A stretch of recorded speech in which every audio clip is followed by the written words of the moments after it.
is probably a little unusual because sleep is one of the most neglected aspects of any athlete's preparation.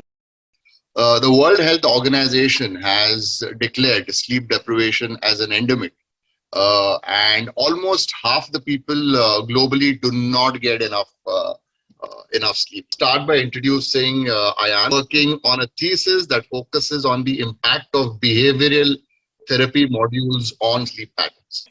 Thank you so much for those kind words. And we have Teja Prakash Kakarla. He's a co-founder of Netrin Sports Technologies, which develops new next generation products that focus on human performance. He's going to talk to you all about how technology can help you understand whether you're sleeping well or not, and how you can ensure that you sleep well. Teja has played a pivotal role in developing Repose, which is a flagship product of Netrin. What Teja has done is he's bridged the gap between clinical grade wearables and consumer grade fitness trackers. Quantify wellness parameters like emotional stress, physical stress, sleep quality, and recovery of the body. Ayan, sleep important for athletes. Sleep affect athletic performance. So sleep is extremely important for a variety of physiological and psychological functions. I think that this applies to anyone and everyone. So, it doesn't matter if you're an athlete or not. We have the non-REM and REM sleep, and we have the stage 3 and 4, which is what we call deep sleep to the rest of us. So when we look at things like physiological growth and repair, or immune function and growth tissue repair, all of that happens while we're in deep sleep. So, those who sleep better are able to function better. They are more optimistic, they are more positive. And so overall, it is extremely important, for judgment, for accuracy, for skill development. The lack of sleep is just causes a lot of stress on our body, and just makes us unable to perform to our optimal levels. And that's why sleep covers a lot of different physical, physiological, and psychological aspects that a lot of us are unaware of. but we do need to sort of turn our focus towards it now. How do you at Netrin use technology to diagnose this problem? To study about a person's routine or an athlete's routine in order to understand how it is affecting their sleep quality, than just looking at a 8-hour window for sleep. So that way we focus completely on the tasks that the person is doing, and how it is affecting both their physical and mental well-being, so that we can understand what is the reason why is the sleep quality being affected. Many athletes say that why do we need to sleep for so long? Certain sports like swimming, they need 9 to 10 hours of sleep. Even a couple of hours of less sleep can impact their performance the next day. One of the bigger roles that you will probably need to face is building awareness of the importance of sleep. Sleep is always at the lowest rung of the importance that we give. How do we build this awareness? I think, according to me, understanding that your sleep patterns are broken, that is extremely important, and to understand how important sleep is. So first, there's more need to create awareness about how we're sleeping, and like Teja mentioned, our behavioral patterns during the day, because that affects how we're sleeping at night. And with athletes, it's not just training and competition that's going to affect them. It's also things like travel. It's also things like your sleeping environment. It's also your nutrition that you're taking in, It is extremely important for us to understand that our behavioral patterns play a huge role in sleep. You have such rigorous training schedules that you have to balance with your education, that it is extremely important for you to get that rest at night with, naps or, catch-up sleep in the afternoon. So it is extremely important to first have that awareness before we can actually create the awareness for sleep, is where our behavioral patterns are going wrong. We need to monitor and check ourselves. First, understand that we need to have a schedule. We need to understand what our behavior is like, and then we can bring about some changes into that, and, things like Teja's product, Repose, which focuses on that, is extremely important and crucial for monitoring those aspects and those behavioral patterns, to know where we're going wrong, where we need to improve, and what we need to do. And then we can work towards creating a better timeline, a better schedule, and see what changes we can bring in. As a society, we have created a stigma that resting is something which is not good as an athlete, or you should always do hard work. Instead of resting, you just keep on building or training. What happens is all that muscles will be torn apart, but then where is the building happening? The building happening only happens only when there is a recovery process that happens, and obviously more than 90% of recovery happens during sleep. Yeah. So ultimately, that stigma of saying that, okay, we need to do only hard work, we should not rest at all. So that is a kind of a philosophical change that needs to be brought in first. There are a lot of athletes, obviously they're under pressure because they don't want to miss out on crucial tournaments or training, and they kind of try to push themselves, but they by not resting, that leads to just a delayed recovery for them. And I think this is an important aspect that coaches need to tell the athletes. There are variety of technologies that are available today to monitor or diagnose issues with your sleep, starting with the gold standard of any sleep assessment, that is a EEG based assessment. There are multiple other technologies that are there in today's market as such, available for people to use. The first thing is in all the sleep metrics that we are getting from all our smartwatches.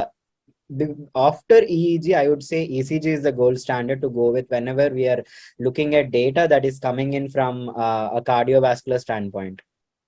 Right. So from that point, any data that is coming in from ECG would be better rather than going with a PPG based modality.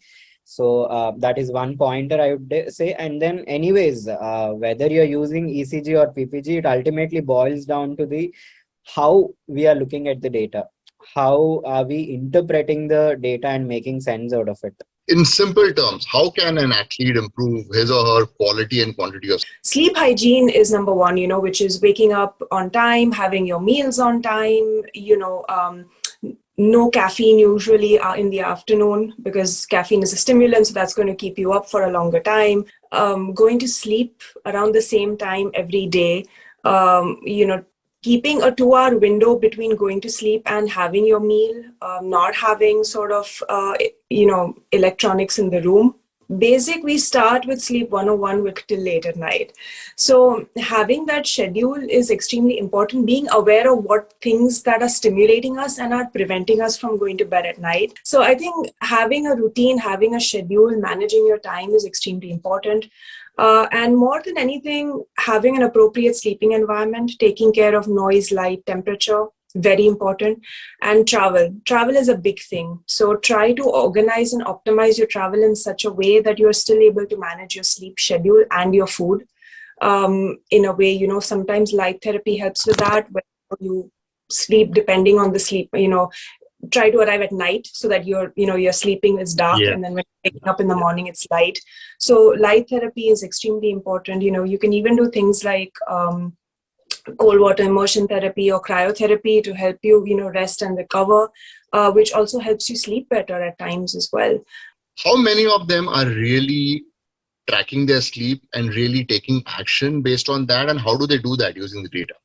The habit of tracking oneself is just started in India, especially. Today, if you ask certain people, they are like, if I don't have my phone, if I'm not watching reels, I'm not able to sleep. What is happening is they are pushing themselves towards exhaustion, and then they're just closing off.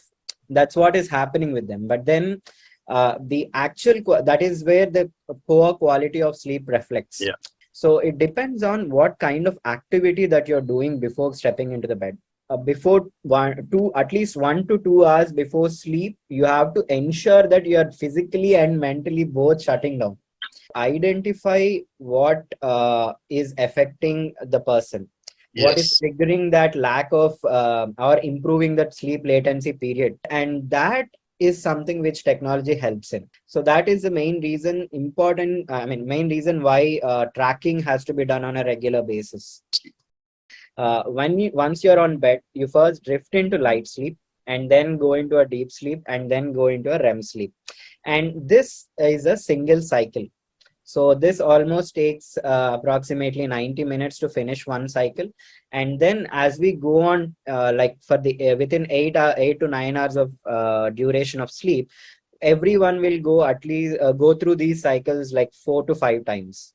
And it is also important to understand that REM sleep duration or the proportions of deep sleep and REM sleep are different in each cycles. So what happens is your body first prioritizes to recover your physical body, and then your body starts pushing the priority towards a mental recovery.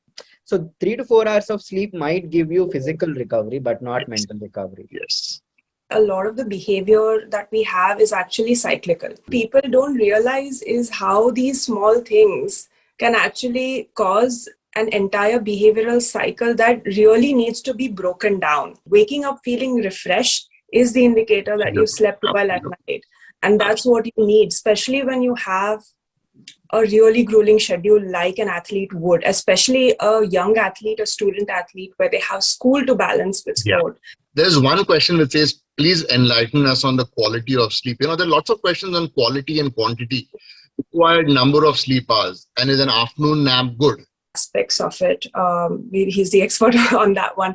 But from a behavioral approach, yes, an average athlete would require anything between 9 to 10 hours of sleep. That does not mean broken up sleep at night and then recovering during the day. No, that means at a solid 7 to 8 hours, at least for an athlete, I would say 7 to 8 hours is important during the night. Time to recover from your sleep. So yeah, 8 hours of solid sleep with add-ons of naps during the day. Just as a pointer so that people can easily remember it. That is, we often say that early morning dreams are very significant. Yes. Or that is because what happens is the REM sleep duration is where you're mentally recovering. And those durations are, the proportion of REM sleep is long during the end of the sleep. Yes. So that is the main reason you get more dreams. You feel that you get more dreams during the early hours when you wake up. So that is because REM sleep is happening for a longer duration. So that is one pointer for you to remember, that you are mentally recovering only at the end of the sleep and you're physically recovering at the beginning of the sleep. But there are some practical questions as well. So, one such question is, obviously, the participant has said the role of sleep is undoubtedly important. However, I see junior athletes struggle with their early morning training and late nights where they're involved with finishing schoolwork. What advice would you give to them and their parents on completing the required sleep hours? That's what determines what your quality of sleep is that when you're going to sleep, what your state of mind is. So it's not just the sleep duration that matters, it's also the sleep quality that matters. Fortunately, there's no right solution for this, but one of the things that needs to be done is there needs to be a sort of schedule and planning that needs to be organized to make sure that you have an optimum sleep schedule. One of the things that is extremely important is that this is where all the stakeholders need to come into play and develop an optimal schedule about where you get rest and recovery. Make sure that you get enough rest and recovery. The thing is that, we do need more and more schooling programs that are able to provide that leeway. We do have open schooling and we do have NIOS and things like that are conducive to athlete schedules, but we need more such programs that helps them balance. We need more openness from schools and universities that help an athlete balance their careers and their sporting performance together. So that is a requirement and is something maybe that the federations and the educators need to take into consideration. Sure. So it's not just about understanding that the person is not having quality sleep, but also it is all the person or the parents especially have to ensure that the routine of the kid is set properly. Yeah. So that way, like what Ayan was talking about, the scheduling part. wherein a sleep routine is very, very important. And at the same time, we need to understand how is that sleep routine also is effective. You need to understand what is the amount of sleep that the person is requiring. That is the first thing. The requirement of sleep is very, very important. First, you need to capture that, and then you need to modify your entire routine in a way that you can fit that amount of duration for the sleep. I would say if there is no technology for you to use today, I just ask one question when you wake up. That is, how refreshed are you when you're waking up? Absolutely. That is the simplest question Yeah. that you can answer every day, and then you modify your routine. When you're talking about sleep, what a lot of us tend to do is we wake up and go back to sleep. And that's not equally healthy either. So because then you've started a sleep cycle that you're not completing, and that's going to make you feel even worse for the day. So that consistency of waking up on time is extremely important, because that determines how tired you're going to be at night. How important is the role of meditation in getting good quality sleep? I would say it's extremely important, not meditation per se, but also mindfulness and relaxation training is something that we anyways encourage athletes to do. Yeah. So post-training mindfulness or post-training relaxation is extremely important, just to calm the body and the self down. It's sort of like a cool down session. One of the things that's extremely important that we also use in sleep is what is called progressive muscular relaxation, which is where we tighten and relax all the muscles in our body. And that's something that we do. It's very common with athletes, especially after rest and recovery, so that they understand where the tightness in their body is and where they need to rest and relax. And that's something that we also use very regularly in sleep therapy to try and help people sleep better at night. We do definitely encourage that, and I would say it is very important, because your brain activity changes, which is what we need to sleep better. So it's more like when you go to bed and then you think all this, just you give that time before itself, so that your mind flushes it out, and then you're prepared. Okay, now that everything is gone, you don't have anything in the mind.